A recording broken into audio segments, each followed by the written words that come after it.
Tá. Ok. Gente, então, uma boa noite a todos. Nós agradecemos a presença do nosso palestrante, Luiz Alberto Silveira. Agradecemos a presença de todos. Eu peço ao professor, ao doutor Hélito Araújo, acadêmico, que foi quem fez o convite da ideia, de fazer essa abertura inicial, então, fazendo a apresentação oficial do nosso palestrante da noite. Né? Essa é a primeira experiência que a gente faz desses cursos online, depois daquela né, que nós fizemos uma consulta aos acadêmicos. Este assunto que nós estamos colocando hoje é um assunto que foi o mais votado, e nós temos o privilégio de ter aqui, em Florianópolis, na nossa terra, uma pessoa certa para esse assunto. Hélito, por favor, a palavra é tua. Bom, boa noite a todos, aqueles que eu não cumprimentei ainda.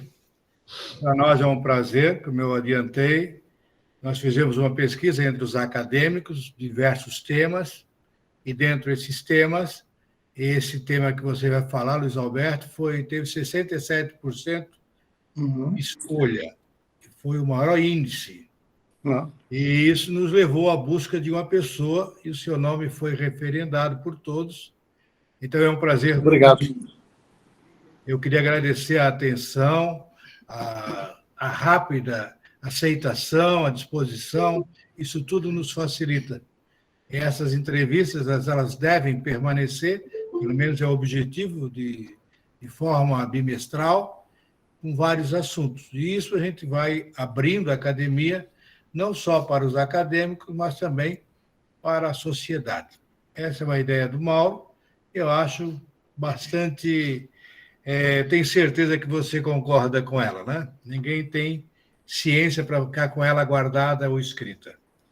Eu me permito a ler um currículo resumido do Dr. Luiz Alberto, bem resumido, porque eu conheço há muitos anos.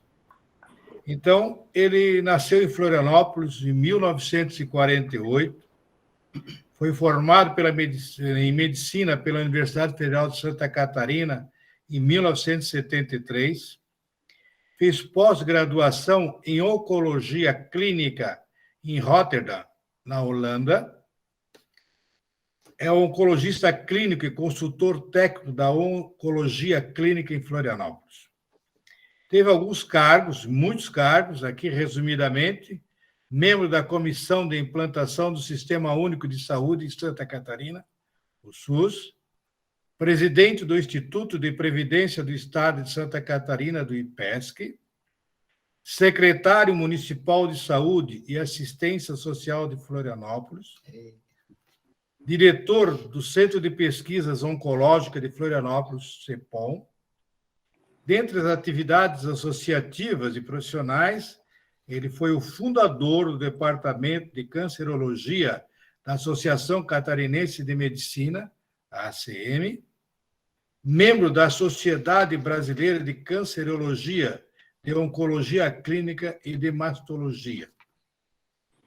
Dentre as distinções, ele recebeu a medalha Francisco Dias Velhos da Câmara Municipal de Florianópolis, é ocupante da cadeira de número 16ª da Academia de Medicina do Estado de Santa Catarina, é ocupante da cadeira número 35ª da Academia Catarinense de Letras, recebeu o diploma de honra e mérito pelo serviço prestado ao Brasil pela Sociedade Brasileira de Oncologia Clínica, é homenageado pelo Conselho Federal de Medicina pelos relevantes serviços prestados à medicina de Santa Catarina, é homenageado pelo Centro de Oncologia de Campinas, São Paulo, pelos relevantes serviços prestados à saúde no Brasil.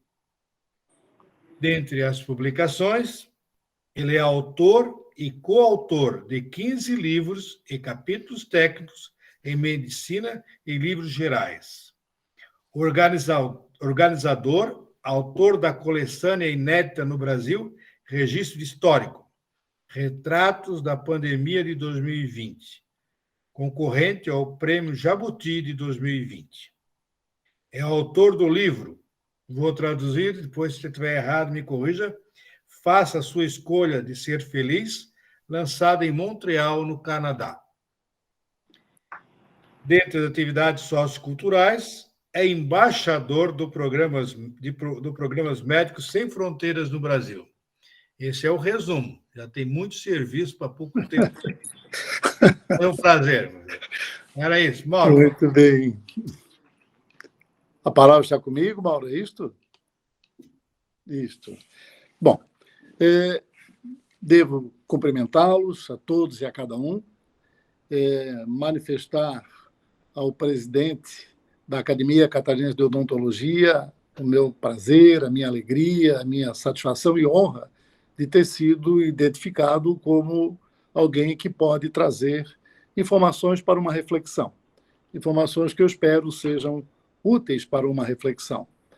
Serão informações que busco repassar de forma simples, sem nada rebuscado, para que nós possamos ter realmente um encontro simples, mas que seja denso, que seja o mais profundo possível, e, para tanto, eu estarei à disposição para perguntas que se fizerem necessárias.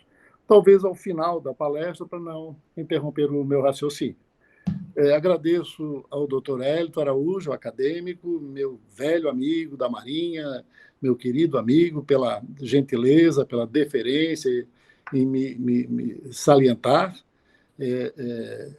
A nossa aproximação é mais do que profissional, uma aproximação fraterna, e isto me deixa muito feliz, e mesmo estando distante, a gente sabe a sintonia que tem um pelo outro, e com o Mauro a gente tem tido encontros, participamos no grupo de amigos dos anos 60, então somos mais uma família, com amigos que se identificam, que um sabe do outro, os seus princípios, os seus valores, isso tudo reforça essa nossa união.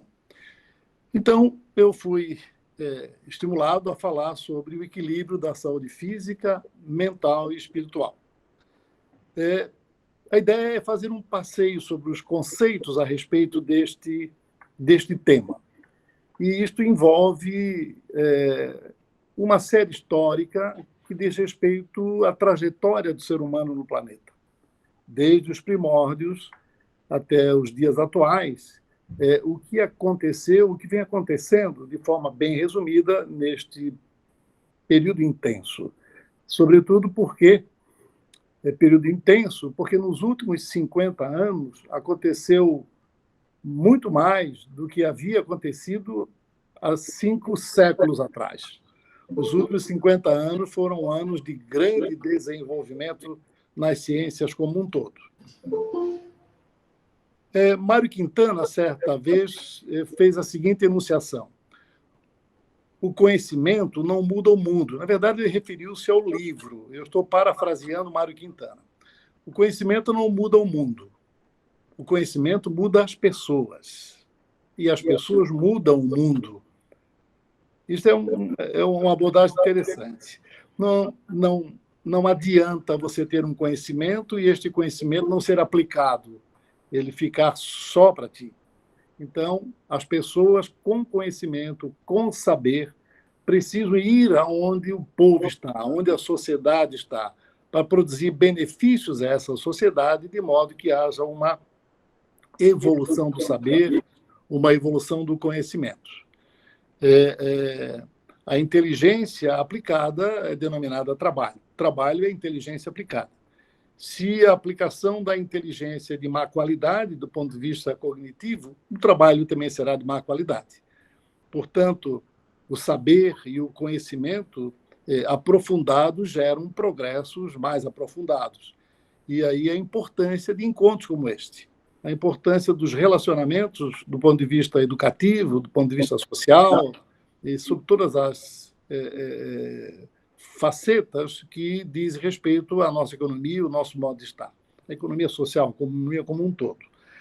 Nós hoje somos cerca de 8 bilhões de pessoas vivendo essa experiência terrena. 110 bilhões de pessoas já passaram pela Terra. Isto está escrito. Nós vivemos um processo de transição continuada.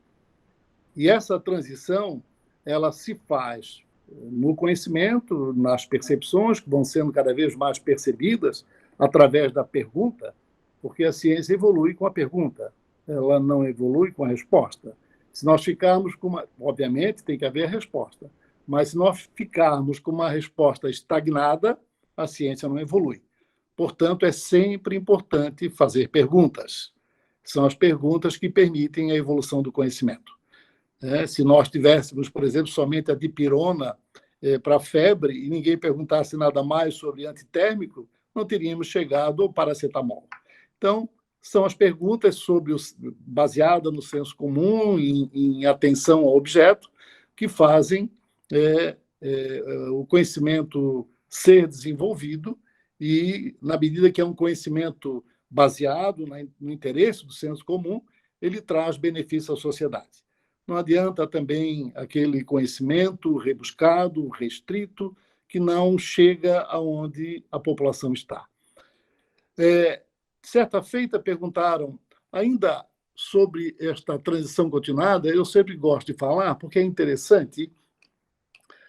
O nosso planeta, nós não conseguimos perceber, porque não faz parte do interesse do dia a dia, mas é interessante saber. O nosso planeta Terra, no movimento ao redor do seu próprio eixo, ele está no movimento de 1.340, com a velocidade de cerca de 1.340 km por hora. Então, a Terra movimenta-se em torno do seu próprio eixo com uma velocidade incrível, e o movimento se completa num processo denominado translação ao redor do Sol. Esse movimento ao redor do próprio eixo dura 24 horas, e o movimento ao redor do Sol, 365 dias, e isso se repete a cada 365 dias. A viagem da Terra ao redor do Sol é feita a 1.370 km por hora. Então, vejam que coisa fantástica são as leis naturais da física, né? Que maravilha é todo este processo que envolve a vida, que envolve o universo e até o multiverso, que hoje vem sendo falado e comemorado pelos cientistas. Então, existem, pelos buracos de minhoca, múltiplas dimensões. Então, não estão considerando apenas um único universo, estão considerando um multiverso, múltiplas dimensões. Portanto, nós temos muito que aprender ainda. Nós somos um pequenino grão de areia nesse contexto cósmico, que estamos em franca expansão, em franco movimento. Isso acontece no nosso corpo, que também tem velocidade, tem energia, tem movimento intercelular, e isto acontece na sociedade a partir do conhecimento aplicado e a partir do trabalho que gera os melhores resultados no que diz respeito à necessidade de progresso. Certa feita perguntaram a Pitágoras, famoso matemático, e nós lembramos lá do ginásio, o teorema de Pitágoras, né? O quadrado da hipotenusa mais o cateto ao quadrado mais hipotenusa ao quadrado é igual... agora me bloqueei. O quadrado da hipotenusa é igual à soma do quadrado dos catetos. Esse é o teorema de Pitágoras. Então, perguntaram a Pitágoras como ele definiria destino. E ele utilizou o seu teorema.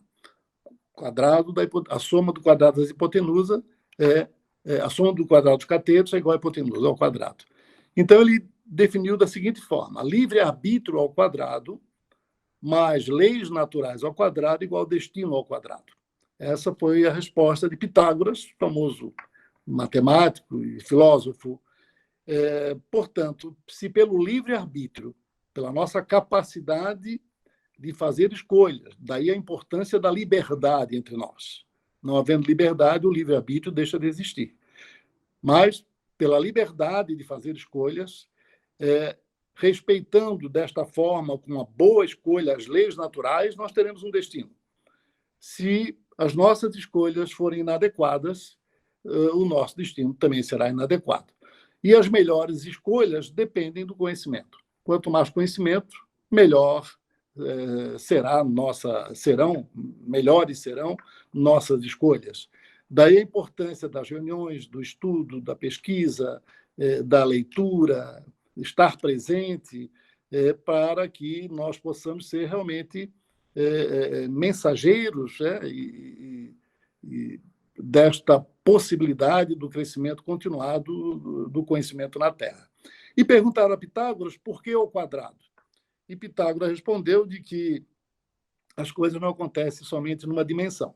Ele achava que o que nós fazemos aqui na Terra gera movimento e energia que chega a interferir em outras dimensões além do planeta. Era um conceito filosófico de Pitágoras.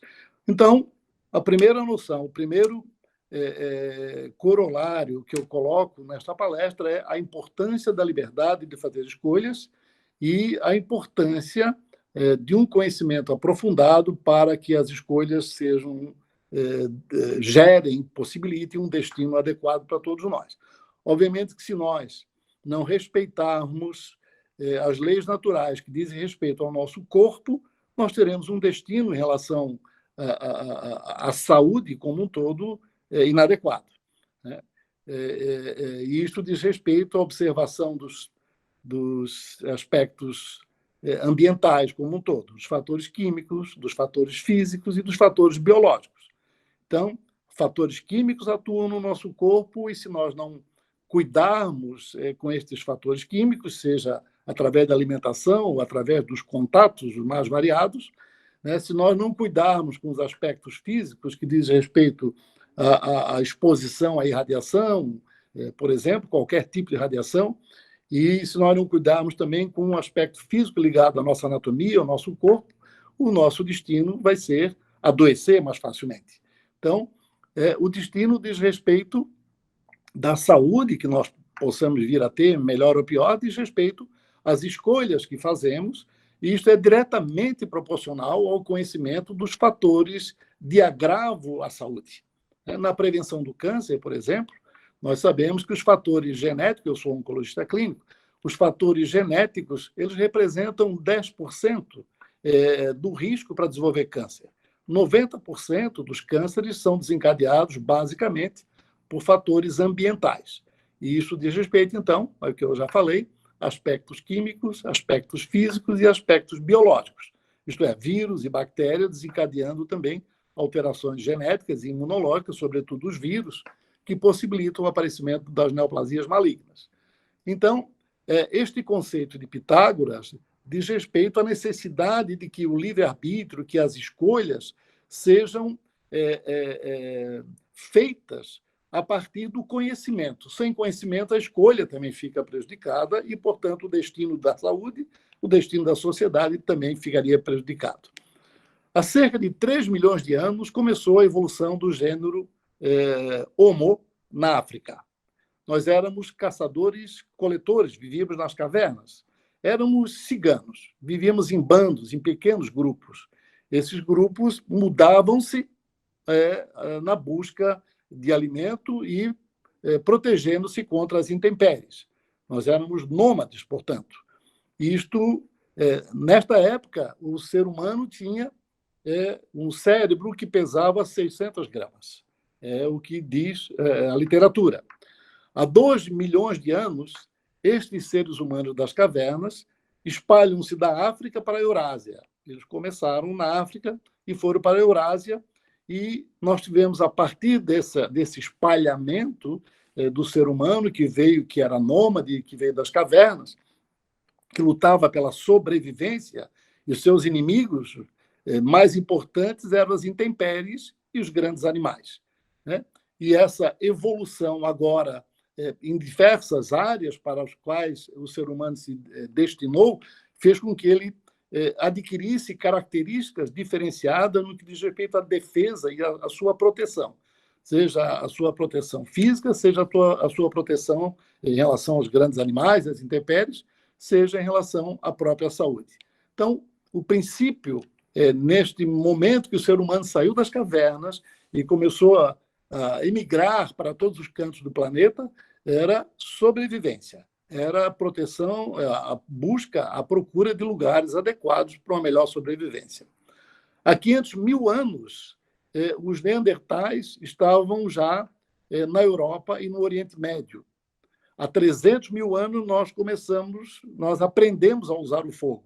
Foi um dos principais, foi um dos importantes momentos da evolução do ser humano na face da Terra. Isto tudo a partir da observação do objeto, a partir da observação dos fenômenos. À época não havia ainda uma comunicação oral adequada. Eles gesticulavam, tinham grunhidos, tinham sons, faziam sons, né?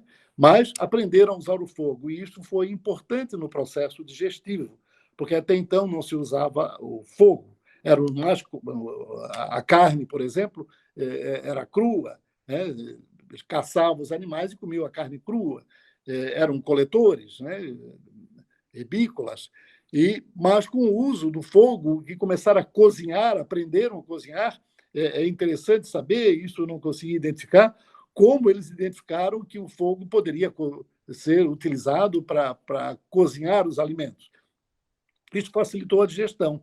Isso fez com que houvesse uma modificação em todo o nosso aparelho digestivo com a descoberta, com a identificação de que o fogo poderia ser útil para a proteção contra os animais, frente às baixas temperaturas, e uma série de indicativos de utilidade para o fogo, sobretudo no que diz respeito à saúde e à alimentação. Os sapiens, há cerca de 200 mil anos, que é quando começou a história do Homo sapiens, ele espalhou-se a partir da África, sobretudo para a Austrália. Há 45 mil anos, os sábios estavam consolidados na Austrália.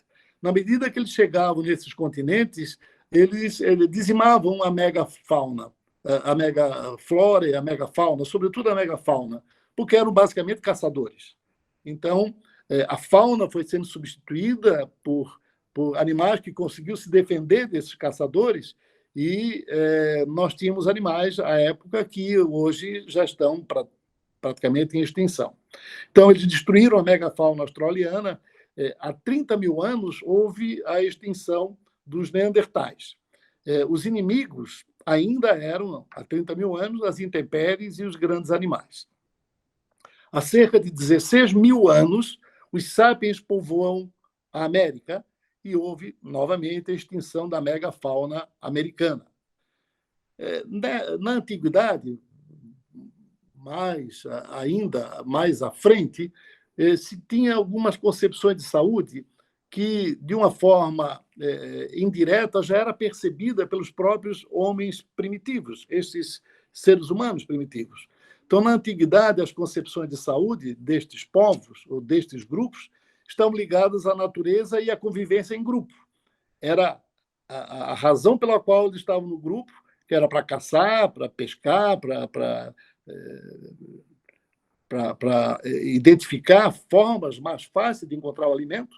E esta convivência em grupo é que começou a identificar as concepções de saúde, porque começaram a perceber os ferimentos, as doenças que aconteciam, como se livrar delas, utilizando a flora, utilizando o fogo, utilizando as estratégias que, naquela ocasião, muito poucas, eles tinham à disposição. Portanto, a sobrevida era muito baixa. A condição desse enfrentamento social e a compreensão dos eventos de equilíbrio e desequilíbrio da natureza é que geravam maior condição, ou melhor ou pior condição, para a manutenção da saúde. Eles atinham-se muito, num dado momento, aos fenômenos que observavam nos céus. Então, os deuses que eles identificavam, a lua, as estrelas, o sol, eram para eles uma forma de proteção para a saúde. Então, eram metafísicos já nessa época. Nessa época, já utilizavam uma espécie de espiritualidade na busca de maior conforto, na busca de proteção contra aquilo que os ameaçava. Há 13 mil anos, o Homo sapiens é a única espécie humana sobrevivente. Os neandertais foram extintos pelos sapiens. Os sapiens viviam mais, alimentavam-se mais de frutos do mar do que os neandertais. E houve uma evolução do conhecimento a partir de ômega 3, a partir de substâncias que ajudavam na concepção cerebral, e fez com que eles fossem mais aptos à caça e mais aptos à guerra. e com isso estes seres humanos começaram já a guerrear e os sapiens fizeram com que os neandertais fossem extintos. É interessante ver os fenômenos que quase nós não nos apercebemos, e estes fenômenos foram inicialmente identificados e trazidos por Charles Darwin. Darwin, que com a sua teoria da evolução, percebeu claramente que o ser humano, ao sair da África e dirigir-se para outras regiões do planeta, ele necessitou adaptar-se e ele modificou-se para poder se adaptar ao ambiente. Então, aqueles que foram ou que permaneceram em regiões ensolaradas, para regular a temperatura, eles perderam peso. Eles ficaram mais altos e com pele escura. E, com isso, suavam mais.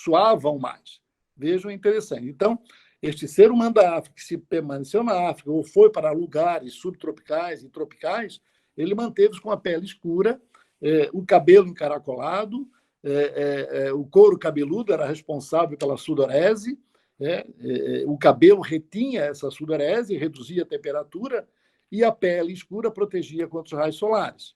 E mais altos, eles têm mais facilidade, mais superfície para a sudorese. Então, para regular a temperatura, eles precisaram perder peso, ficaram mais altos e a pele escureceu. E conseguiram reter mais suor no couro cabeludo. Nas regiões com menos sol, a pele escura começou a atrapalhar. Então, aqueles que foram para regiões menos ensolaradas, subtropicais e até regiões mais frias, a pele escura começou a atrapalhar a absorção da vitamina D e começou a aparecer na região com menos sol. Eles precisaram ter pele mais clara para poder absorver a vitamina D e ter menos problemas ósseos. Então, a pele necessitou ficar clara nas regiões menos ensolaradas e o cabelo e a altura desses seres mudaram. Nas regiões frias, isso foi o máximo da modificação para a adaptação ao ambiente. Então, nós temos os olhos dos chineses, os olhos dos coreanos, dos japoneses, dos asiáticos como um todo, que foi uma modificação para a adaptação daquele ser humano que saiu lá da África. Portanto, todos nós saímos da África e fomos mudando nosso aspecto físico, nosso aspecto corporal e também nosso aspecto psíquico, porque nos ambientes diferentes havia interações energéticas, interações vibracionais diferentes, e os grupos começavam a raciocinar também de forma diferente. A objetividade humana era a razão de ser nesses grupos, porque eles tinham que ter suficiente, precisavam ser e precisavam sobreviver. Há 12 mil anos começou a Revolução Agrícola. Este foi um dos momentos mais importantes do desenvolvimento social do ser humano na face da Terra, porque deixou de ser nômade, deixou de ser cigano. Aprenderam que jogando uma semente ao solo, esta semente poderia germinar e dar frutos, e eles poderiam viver destes frutos. Então, neste momento, houve um grande desenvolvimento social entre os humanos, porque, pela percepção da identificação no senso comum de suas necessidades, eles começaram a aprender mais coisas, de modo como plantar, quando plantar, o que plantar, quando colher, quais os melhores alimentos que deveriam ser plantados, o que plantar. Então, começou também, nesses agrupamentos maiores, já que tornaram-se agrícolas, começou também a haver a domesticação de plantas e de animais, que até então isso não existia. Então, os animais domésticos começaram a existir a partir de cerca de 12 mil anos atrás, e as plantas também começaram a ser selecionadas para produzir os alimentos necessários a estas comunidades. Os assentamentos, portanto, tornaram-se permanentes, e a partir desse momento começou a evolução também nas artes, porque os trabalhos artesanais começaram a ser desenvolvidos para essas comunidades que iam crescendo na medida em que se multiplicavam. Neste momento, cerca de 12 mil anos, no momento agrícola, os inimigos mais importantes do ser humano, agora mais agrupado, eram os vírus e as bactérias. Eles não entendiam da doença, não conseguiam perceber por que adoeciam, e agora estavam mais juntos, né, sem proteção, contra agravos do meio ambiente, microscópicos, tornaram-se mais doentes e contaminavam mais uns aos outros. Então, se no primeiro momento, como ciganos, como nômades, mudando de posição, mudando de lugar, nossos inimigos, em pequenos grupos, nossos inimigos eram os grandes animais e as intempéries, agora, já com uma sociedade agrícola, nós começamos a identificar outros inimigos, porque aprendemos a nos proteger contra as intempéries, contra os grandes animais, nesse decorrer do tempo. E os vírus e as bactérias passaram a ser nossos principais inimigos. O Homo sapiens hoje já é identificado por muitos cientistas como o gênero mudou de Homo sapiens para Homo sapiens sapiens, isto é, o homem que sabe que sabe. Esse é um conceito interessante. No momento que eu sei que sei, eu tenho mais responsabilidades. Não basta saber, eu tenho conhecimento que sei. E este conhecimento deve ser utilizado para benefício da minha sociedade. Então, o homem que sabe, ele tem mais responsabilidade do que aquele homem que só sabe, mas não aplica o que sabe. Há 500 anos, nós fizemos uma grande aposta na razão e no conhecimento. Isso tudo começou há cerca de 500 anos, quando nós começamos a ter a consciência da ignorância, basicamente, quando começaram a ocorrer as conquistas na América e através dos oceanos. Foi o período do Iluminismo. No período do Iluminismo, tentou-se substituir aquelas crenças, os dogmas, aquele pensamento puramente ligado à religião e ao clero e às monarquias, começou a ser substituído por o que se chamou do conhecimento, da ciência. A ciência poderia substituir todos aqueles dogmas, aquelas ideias sem uma comprovação consolidada, sem um estudo consolidado. Então, o iluminismo nada mais foi do que um conjunto de pessoas que pensou: nós temos estratégias a partir da observação da natureza que nos permitem trazer mais conforto e mais progresso às sociedades. Estamos sendo iludidos, em grande parte, pelas ideias que até então eram emanadas do clero e emanadas das monarquias. Então, foi um momento extremamente importante que ocorreu há cerca de 500 anos. Bichat, que viveu em 1771 a 1802, aparece com um famoso conceito que, naquela época, chamou a atenção, que ele denominou a saúde como o silêncio dos órgãos. Essa foi a primeira definição que foi conhecida e foi trazida por François Xavier Bichat. Ele viveu até 1802, que a saúde seria o silêncio dos órgãos. Isto é, se você não percebe seus órgãos, é porque está tudo em equilíbrio. Nossos órgãos eles têm competências, vamos dizer assim, próprias, pessoais.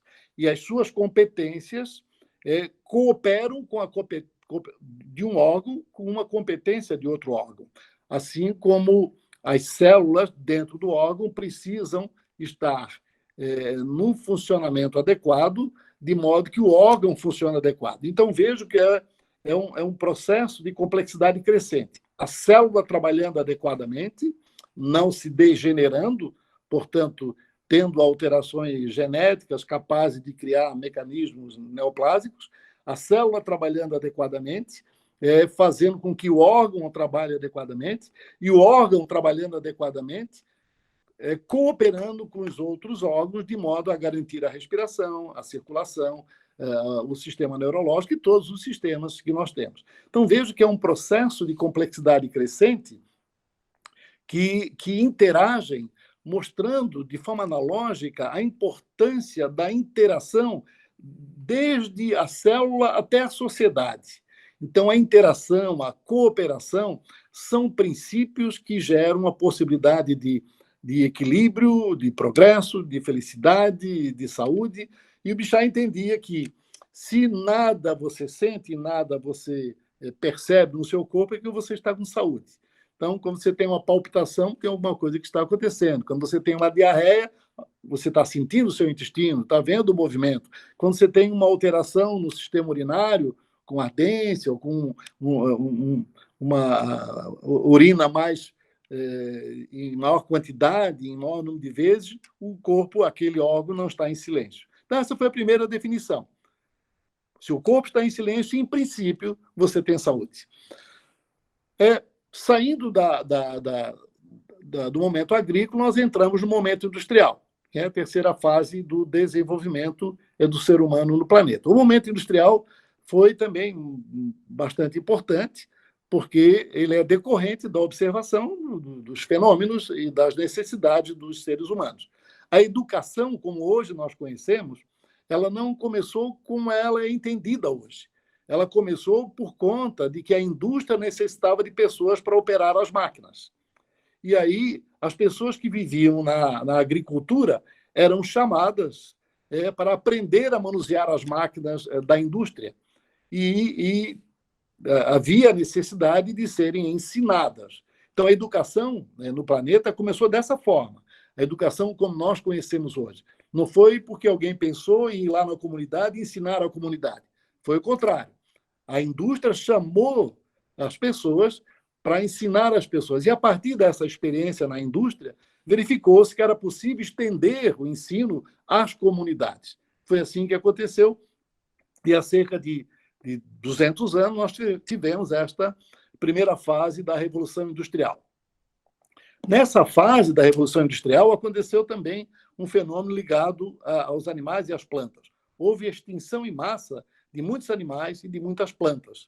E este momento industrial, em que o ter começou a ser mais importante do que o ser, porque durante o momento agrícola e durante o momento nômade do ser humano, havia muita preocupação de um para com o outro. No momento que entrou a indústria, os interesses passaram a ser diferenciados. O ter passou a ser mais importante do que o ser. Na verdade, nós já temos, analogicamente, um processo cerebral que nos indica a necessidade da combinação e do equilíbrio entre o ter e o ser. Nosso hemisfério cerebral direito ele é ligado à arte, é ligado ao pensamento metafísico, é ligado à cultura como um todo, né? Então, o lado direito do nosso cérebro é o ser. O lado esquerdo do nosso cérebro é o ter. É o lado que trabalha as necessidades materiais, a nossa necessidade do dia a dia. Se você sofre um acidente e tem um trauma direto no lado esquerdo do cérebro, você tem prejuízo direto em relação às coisas ligadas às necessidades materiais.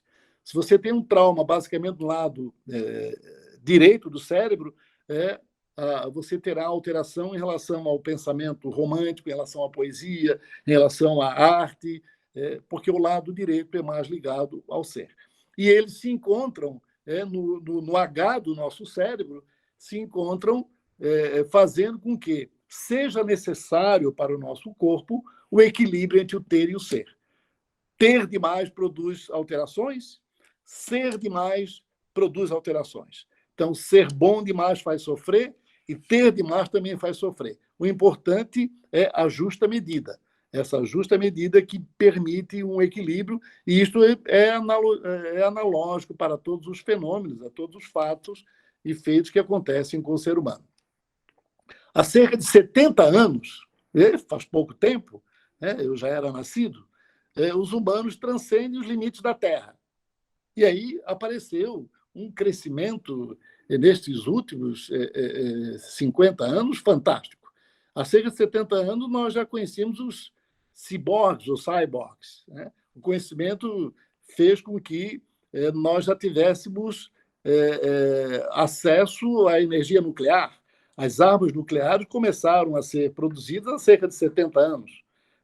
E esse processo do conhecimento acelerado, tanto na física quanto na química e do conhecimento da biologia, fez com que, e também a urbanização acelerada, em que nós vivíamos basicamente como agricultores, né? Não vivíamos tanto nas cidades urbanizadas, éramos mais, dizia-se antigamente, do interior, né? Então, 80% dos seres humanos viviam nas cidades agrícolas, nas cidades do interior. As capitais não eram tão povoadas. Eu, quando jovem, visitava o interior, tinha prazer de visitar o interior. Nós chamávamos de visitar o interior. Hoje é até meio ofensivo falar em interior, né? Hoje, as pessoas do interior vêm visitar a cidade.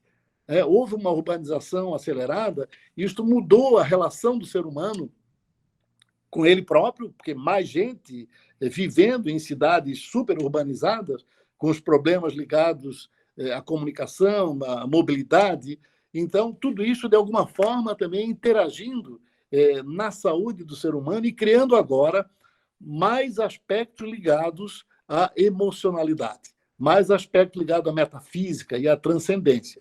Então, com a urbanização acelerada, um fenômeno também que ocorreu foi extinção de profissões e aparecimento de novas categorias profissionais.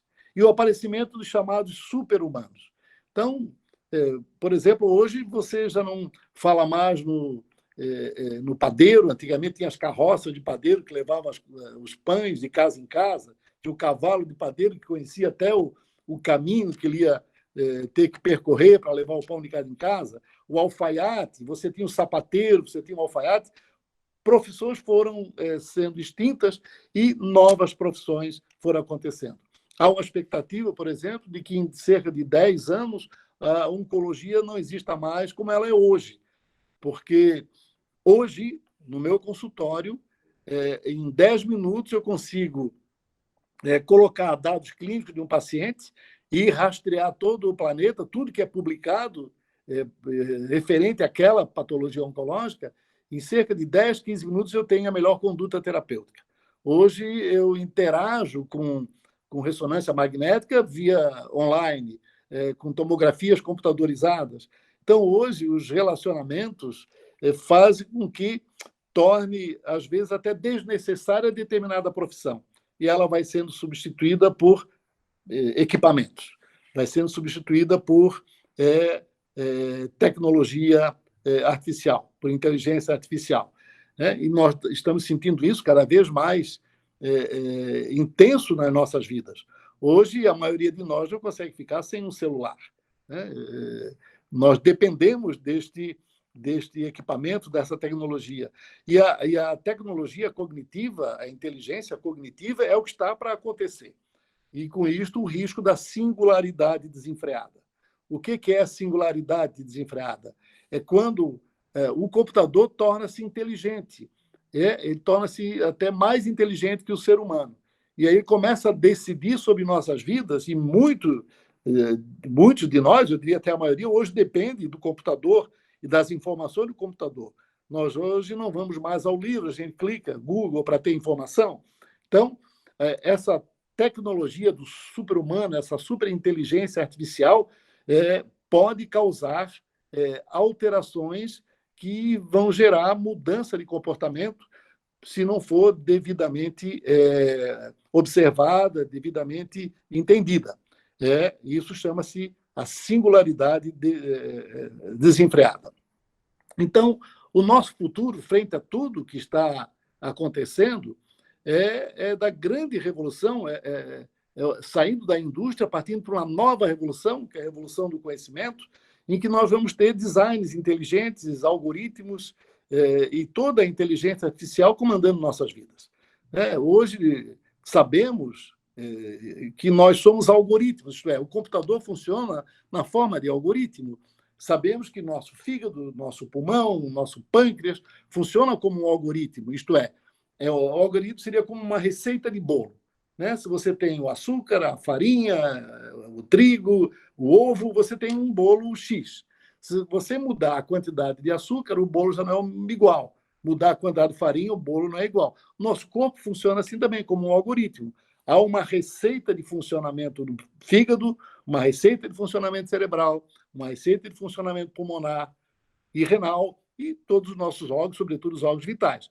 Então, se alteram-se os fatores desta receita de funcionamento, o funcionamento torna-se alterado, gerando a possibilidade de doença. Então, como o nosso corpo funciona como um algoritmo, esta tecnologia, hoje artificial, poderá atuar também e consertar esses genes, estas receitas que estão com substâncias em doses inadequadas para produzir um funcionamento adequado. Isso é interessante.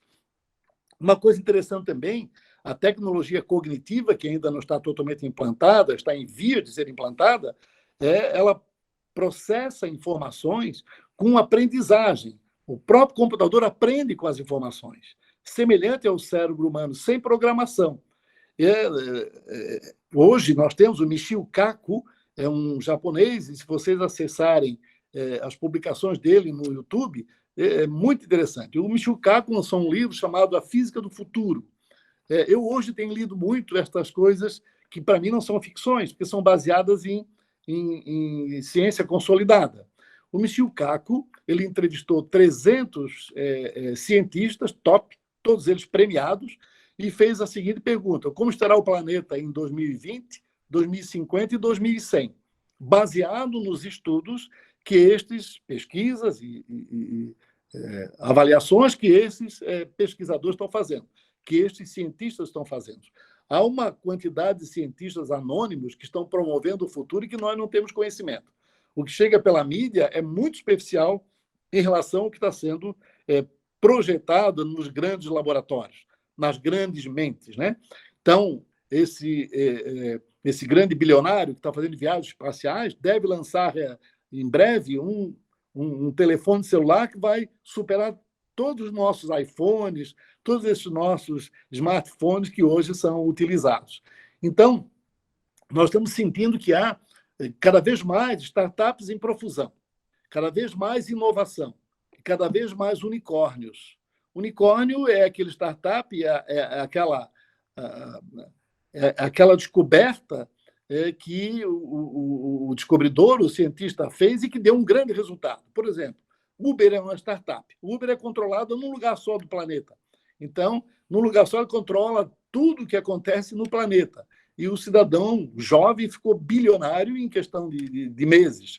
Isso chama-se unicórnio. É quando uma startup vai ao encontro das necessidades da população e resolve a população em massa.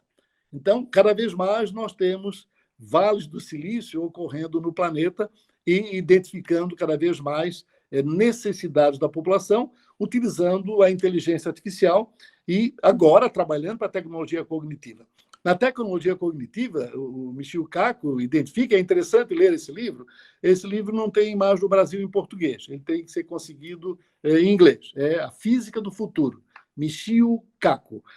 O interessante é que ele comenta que com a tecnologia cognitiva, nós poderemos ter, por exemplo, eu como oncologista, não precisarei mais levar ao paciente a notícia de que ele tem câncer. Haverá uma voz, né, que é sonorizada de forma tecnológica, uma voz que entende a forma como o paciente vai receber a notícia. Então, é uma coisa muito interessante. O meu filho é analista de sistemas. Hoje ele está no Canadá há 18 anos. Num dado momento, ele fez um estudo sobre quais as notas musicais que a maioria das pessoas gostavam de ouvir.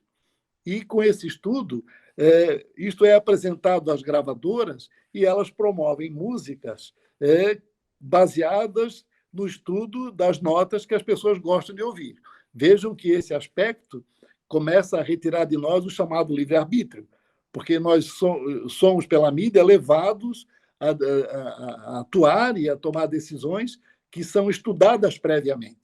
Então, a tecnologia cognitiva ela vai conseguir dizer, numa linguagem adequada, o tom de voz, as palavras, adequada àquilo que as pessoas podem receber. Se é uma pessoa muito tensa, se é uma pessoa mais calma, tudo isso é estudado e nós teremos esse tipo de comunicação via computador, isto é, uma aprendizagem semelhante ao cérebro.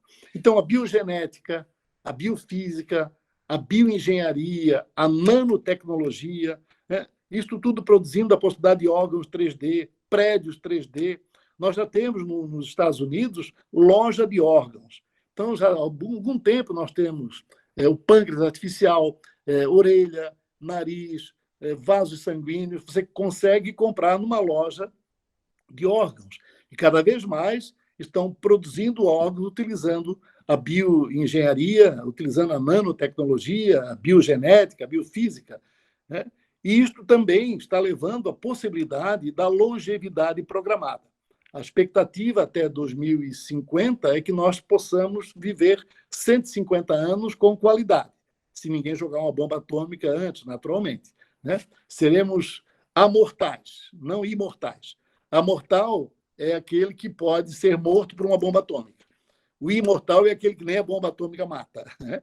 Então, nós seremos amortais, é assim que chamam. Então, vejam que, se nós analisarmos na época dos nossos avós, falando para eles sobre telefone celular, isso seria um negócio louco, né? E a evolução do conhecimento é tão rápida que, em 50 anos, tudo que nós sabemos hoje será absolutamente arcaico, antigo, né?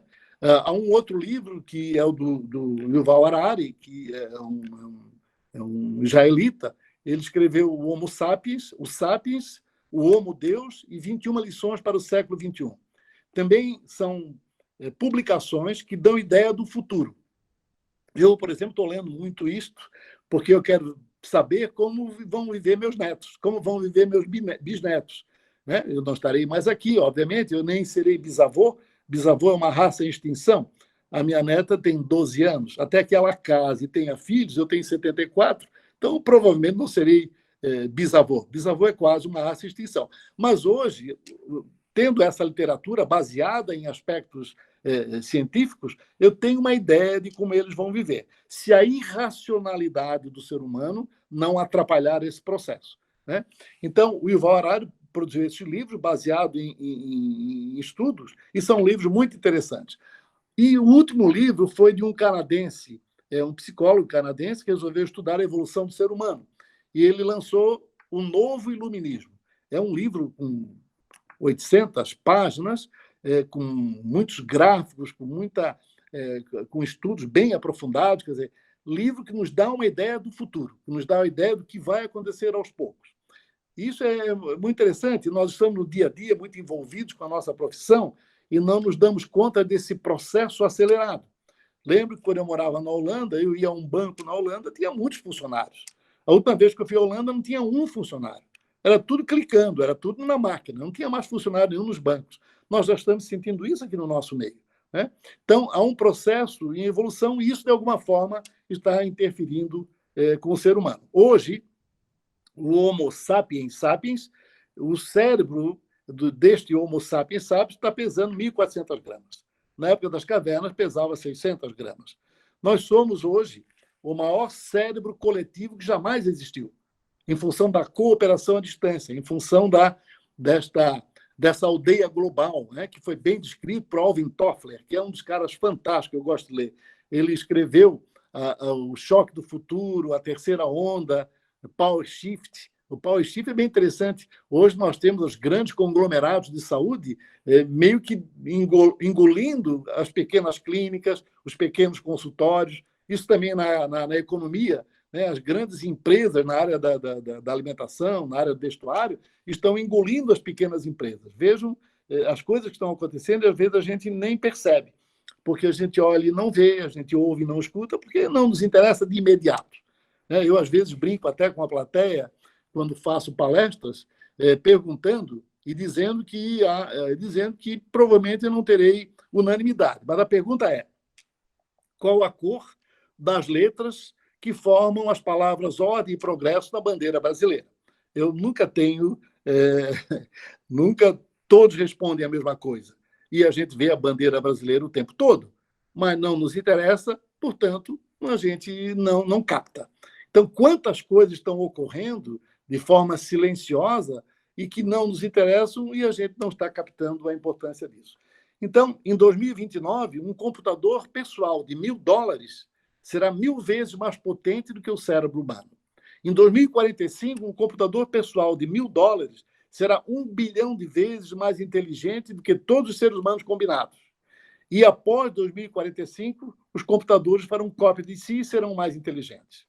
Nós teremos uma geração de filhos de designers genéticos com beleza garantida. Nós teremos a biotecnologia fazendo o aperfeiçoamento da memória e da concentração. Até 2100, a reversão do envelhecimento através da atuação na mitocôndria, que é a nossa usina energética. As telomerases não deixarão as células morrerem. As células poderão ser utilizadas para as pesquisas científicas. Hoje nós já temos as células HeLa. HeLa era uma mulher negra nos Estados Unidos que teve um câncer de colo uterino e haviam alguns cientistas tentando cultivar células cancerosas para obter formas de tratamento dessas células sem precisar testá-las em animais. Mas não conseguiam cultivar células cancerosas. Esta mulher apresentou-se com câncer de colo uterino, tentaram cultivar as células e conseguiram cultivar as células HeLa. HeLa era o nome dela, um pseudônimo. Essas células, até hoje, já têm cerca de 100 anos, elas são utilizadas em todos os laboratórios do planeta, sobretudo para leucemias, linfomas e muitos tumores. Tanto que a família da HeLa entrou na justiça por direitos autorais, porque as células do câncer de colo uterino dessa mulher estão sendo hoje utilizadas no mundo inteiro. Então, nós estamos assistindo, basicamente, uma nova aurora no que diz respeito ao ser humano. A Organização Mundial da Saúde define saúde como um estado completo de bem-estar físico, mental e social, e não somente a ausência de afecções e de enfermidades. Esta definição está sendo questionada, porque ela é muito objetiva. Os conceitos de saúde e doença, eles evoluem historicamente em função de fatores dentro de um contexto sociocultural. Isso foi visto até na época das cavernas. Dentro de um contexto político, dentro de um contexto econômico, evidenciando a evolução da experiência humana. Ele não é tão objetivo assim, é apenas o completo bem-estar físico, mental e social. Uma coisa muito superficial, porque dentro desse conceito da OMS, nós vivemos no planeta um grande hospital. Como você pode ter um completo bem-estar social vivendo no lado de favelas, ouvindo tiros, vendo assassinatos? Então, você pode estar maravilhoso do ponto de vista mental, do ponto de vista orgânico, mas péssimo do ponto de vista social.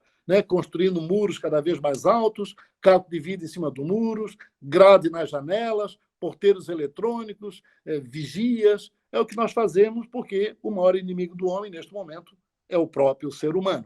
Não são mais os vírus e as bactérias. Os seres humanos estão usando vírus e bactérias, inclusive, para atacar outras comunidades, como fizeram o Homo sapiens com neandertais. Nós estamos meio que repetindo certas coisas do momento primitivo. Então, nesse contexto moderno, torna-se necessário fazer uma reflexão sobre o conceito de saúde. Então, essa definição da OMS ela está sendo questionada porque ela é considerada ultrapassada, sobretudo por ter uma visão de uma perfeição inatingível, atentando-se contra as próprias características da personalidade. Então, o equilíbrio da saúde física, mental e espiritual discute-se a validade da distinção entre soma, psique e sociedade. Então, cada vez mais se discutindo isso, esposando a necessidade e o conceito do ser humano integrado, registrando situações em que a interação entre os três aspectos, físico, mental, espiritual, eles são absolutamente hoje cristalinos. A interferência do mental, do espiritual, no físico e vice-versa. É absolutamente cristalino. Então, a definição de completo bem-estar físico, mental e social, pura e simplesmente, sem avaliar os aspectos políticos, econômicos, sociais, os aspectos ligados à transcendência, ligados à filosofia, ele fica deixando muito a desejar. Então, essa avaliação do OMS de forma objetiva, ela está sendo bastante questionada. Então, nesta ótica, vai ficando claro, nessa ótica de uma cooperação mais aprofundada, mais abrangente das humanidades, que corresponde a vários tipos de ciências, é que vai fazer com que nós tenhamos a possibilidade de, utilizando a tecnologia para o bem, sermos mais saudáveis e conseguimos chegar aos 150 anos, como é previsto até 2050. Doença, de modo geral, são sinais de mudanças, né? E a gente precisa considerar a necessidade de avaliar a metafísica da saúde. Essa metafísica ela compreende os aspectos estruturais e energéticos que coordenam as matérias orgânicas e inorgânicas, que nunca foi considerado, né? As coisas eram muito objetivas, muito simplistas, e este aprofundamento que está nos tornando mais conscientes desta evolução tecnológica. Essa metafísica ela é o estudo especial da essência do universo, a formação e dos seres que nela habitam. Então, é algo muito mais abrangente. Tudo aquilo que estiver além do físico poderá ser considerado metafísico. Compreende a esfera psíquica, emocional, energética, espiritual, sentimental. A metafísica parte do princípio de que é a alma que organiza a matéria, e não o físico que cria a essência. É interessante isso. Nós sabemos outros na oncologia que uma das causas do câncer são ligadas muitas ligadas a todas, 90% ligadas a fatores ambientais, mas tem umas que a gente pergunta como o estresse pode determinar a presença do câncer, como ele pode facilitar o desenvolvimento de uma neoplasia maligna no nosso corpo. Então, já está mais ou menos chegando à conclusão que o estresse é uma necessidade. O estresse é que nos permite alavancar, permite correr, permite ir atrás da máquina. Mas o estresse exagerado, ele não é saudável. Por quê? O estresse gera um estímulo à nossa glândula suprarrenal, produzindo adrenalina, noradrenalina e cortisona. Basicamente, esses 3 hormônios. São hormônios produzidos para nos defender, para nos protegerem. Mas se são produzidos em grande intensidade e permanentemente, esse excesso de adrenalina, noradrenalina e cortisona gera hipertensão arterial, problema cardíaco, úlceras e, sobretudo, com o efeito das cortisonas, a baixa imunidade, gerando o risco da queda de imunidade e o aparecimento de neoplasia maligna, por conta do excesso de cortisona. A cortisona baixa a defesa. Então, uma pessoa, por exemplo, portadora de doença pulmonar obstrutiva crônica, uma asma brônquica, que usa muito cortisona, tem tendência a desenvolver mais doenças, porque tem o seu sistema imunológico reduzido. Então, a desatenção à subjetividade humana não permite percebermos, muitas vezes, as verdadeiras causas da doença. Então, não atuando nas causas das doenças, buscando sempre corrigir suas consequências, estaremos permanentemente fazendo a paliação. Uma coisa interessante também que eu resolvi comentar, e já estou caminhando para o final, é o ranking da felicidade da ONU de 2021. 2021 foi um pouco diferente em função da pandemia, né, que iniciou-se em 2020. Na verdade, há uma palavra que é desconhecida da maioria das pessoas, é que nós não tivemos uma pandemia, nós temos ainda uma sindemia. Sindemia significa consequências de uma pandemia, consequência de condutas inadequadas frente à pandemia, que geraram o quê? Desemprego, que geraram sofrimento de toda ordem, as doenças tempo-dependentes sofreram, né? Quantos pacientes de vocês não atrasaram as consultas por conta do receio da Covid-19? Né? Quantos pacientes meus não ficaram em casa e um câncer que era estágio 1 e 2 foi identificado em estágio 3 e 4 porque o paciente estava com medo de chegar ao consultório, com medo de infectar-se com SARS-CoV-2. Então, as doenças tempo-dependentes, as alterações tempo-dependentes sofreram... o paciente teve muita dificuldade de que elas fossem abordadas por conta da Covid-19. Isso chama-se sindemia. Então, o desemprego, a questão econômico-financeira, a própria corrupção, desvios, isto causou o que nós chamamos de sindemia, que são complicações de uma pandemia. Então, o fique em casa para todo mundo causou sindemia, né? Esses interesses que foram colocados em jogo no que diz respeito às vacinas, né? Hoje nós temos a Omicron, que é o vírus que sofreu mutação e que é menos agressivo. O vírus, para sobreviver, ele também procura não matar o seu hospedeiro, porque senão ele morre junto com o hospedeiro. Então, é também uma luta pela sobrevivência do próprio vírus. Ele vai sofrendo modificações. E, sofrendo modificações, ele torna-se menos agressivo. Então, hoje nós temos o Omicron, tivemos o Delta vírus. O Omicron, por exemplo, ele é altamente contagiante, mas o índice de mortalidade, o índice de internação, não é nem cogitado. Quando eu vejo falarem na mídia sobre número de casos de Ômicron, eu gostaria que dissessem quantos estão internando, quantos estão morrendo, como diziam no começo em relação ao SARS-CoV-2. Eu escrevi um capítulo agora para um livro que o professor Bruno Schlepper vai lançar, é uma antologia com capítulos técnicos sobre a Covid. São cerca de 20 professores, 20 especialistas que estão escrevendo, e eu fui convidado a escrever, e o tema meu foi atenção oncológica em tempos de Covid-19. Nós todos achávamos que o paciente oncológico ia ser dos primeiros a morrerem, porque fazendo quimioterapia com baixa imunidade, nós vimos que o Covid não é uma doença praticamente viral, ela é uma doença imunológica, desencadeada por um vírus. As pessoas que morreram de Covid foi porque desenvolveram uma reação imunológica excessiva. E essa reação imunológica excessiva é que gerou as miocardites, que gerou as alterações cerebrais, que gerou as alterações pulmonares severas. Não foi o vírus em si, foi o excesso de reação imunológica. Então, é uma doença mais imunológica do que viral. Então, por isso, há que se ter muito cuidado até com as vacinas. Nós tínhamos as vacinas para o SARS-CoV-2. Hoje, a vacina está sendo aplicada como se fosse o SARS-CoV-2 ainda, mas agora é o Ômicron. E uma coisa que nunca aconteceu, nós começamos a utilizar tecnologias genéticas de vacinação. Isso é uma coisa que tem que ser analisada, mais aprofundada. Não há ainda consolidação desse conhecimento, porque este tipo de conhecimento demora pelo menos 5 anos. A imensa maioria das vacinas demorou no mínimo 5 anos. Tem vacinas que demoraram 50 anos. E as vacinas que nós estamos tomando, elas foram decididas em situação emergencial. E as pessoas que seriam o alvo principal são as mais vulneráveis, porque elas poderiam ter o risco. Então, hoje nós vemos um mix de vacina, né? Você faz uma vacina com vírus atenuado, que foi a vacina chinesa, né? Que foi a que eu fiz. Depois você tem as vacinas com pedaços do vírus e agora as vacinas genéticas. E estamos usando as mesmas vacinas para uma doença que não é mais o vírus que gerou a produção dessa vacina.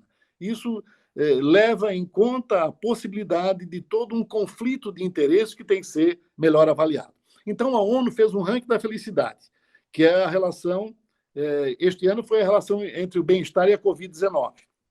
Mas os critérios que a ONU utiliza para identificar os países mais felizes são o PIB, né, o Produto Interno Bruto, generosidade, que são aspectos subjetivos, ter com quem contar, é outro aspecto subjetivo. Vejam a questão da espiritualização, a questão da metafísica, né? Capacidade de fazer escolhas, apoio social e corrupção. Esses são os itens que a ONU utiliza para ver quais são os países mais felizes. Em 2021, né, agora, recente, pelo 4º ano consecutivo, a Finlândia ficou no topo do ranking, seguido pela Islândia, pela Dinamarca, pela Suíça e pela Holanda. A Noruega está quase sempre também entre os 5 primeiros. Então, são esses países que conseguem, através desses quesitos que a ONU utiliza, manter um índice de felicidade maior do que a maioria dos países. A Noruega caiu do 5º lugar para o 8º lugar. O Reino Unido caiu 5 posições e ocupa hoje o 18º lugar no ranking da felicidade. A Alemanha aparece em 7º lugar, que teve um ganho de 10 posições. Outro grande salto no ranking da felicidade foi a Croácia, que subiu de 79, do 79º para o 23º lugar. O Brasil aparece na 41ª posição. Teve uma queda de 12 posições em relação a 2020. Então, todos esses processos integrados, eu estou fazendo um grande brainstorming aqui desses conceitos todos, porque tudo isso, de alguma forma, interfere com a nossa saúde. Nós temos hoje, basicamente, um colapso de adaptação. É o poder e o dinheiro interferindo, as pandemias, as sindemias, o império dos medos, essa singularidade desenfreada faz com que o homem se torne cada vez mais receoso do próprio homem, do próprio ser humano, né? E agora com essa expectativa do que se chama nova ordem mundial, que eu recomendo a todas as academias que procurem se inteirar do que significa realmente essa nova ordem mundial. Eu estudei profundamente, tenho acompanhado tudo que estão publicando, desde quando estão publicando, e confesso a vocês que estou bastante assustado, que parece que nós vamos entrar naquela publicação de Aldous Huxley, O Admirável Mundo Novo, não sei se leram, em que via uma sociedade nova em que você tomava uma substância para ficar feliz, o Lexotan, que a gente toma hoje, em que você recebia um programa cerebral mediante chips instalados, haviam seres programados geneticamente para trabalho pesado, outros para trabalho intelectual, todo mundo tudo seria igualitário, quer dizer, o mérito não seria reconhecido, haveria uma função e todo mundo, em tese, seria absolutamente feliz, porque estariam trabalhando por uma causa, isso tiraria toda esta criatividade que o ser humano pode desencadear. Vale a pena conhecer o que é que significa mais profundamente essa nova ordem mundial. Outra informação interessante, e eu estou realmente agora indo para o final, sei que vocês estão cansados, e eu me entusiasmo, e aí é danado. Uma pessoa hoje se suicida no mundo a cada 40 segundos. Aproximadamente cada 40 segundos, aproximadamente, uma pessoa está se suicidando no mundo. Ou seja, mais do que o número combinado das vítimas de guerra e homicídios. Isto é um relatório da Organização Mundial de Saúde. E uma coisa interessante, os países que são mais felizes têm maior índice de suicídio. Então, no momento em que esses países conseguem ter uma estabilidade econômica, eles perdem um pouco a razão de ser, porque eles têm tudo. E essa criatividade fica meio que embaçada. Então, o que a gente assiste é que, por exemplo, em Santa Catarina, os municípios com maior índice de suicídio é Brusque, Pomerode e Florianópolis. Você imagina Pomerode com alto índice de suicídio, Brusque com alto índice de suicídio? Então, são as sociedades que estão mais equilibradas e esse suicídio hoje tem um impacto que a gente não imagina. E ele não é trazido à sociedade porque isso pode estimular esquizofrênicos e outras pessoas até se suicidarem. Mas é algo que hoje está impactando mais e mais as sociedades muito estressadas, o índice de suicídio. O Brasil é o 8º país com maior taxa de suicídio do mundo e ocupa o 24º lugar no índice de felicidade entre 156 países. Seres humanos, então, eu disse a vocês, são algoritmos. Esses algoritmos vão fazer que até 2100, 2050 e diante, vivamos muito mais. Em 2050, nossos filhos viverão num planeta habitado por, no mínimo, 9 bilhões de pessoas.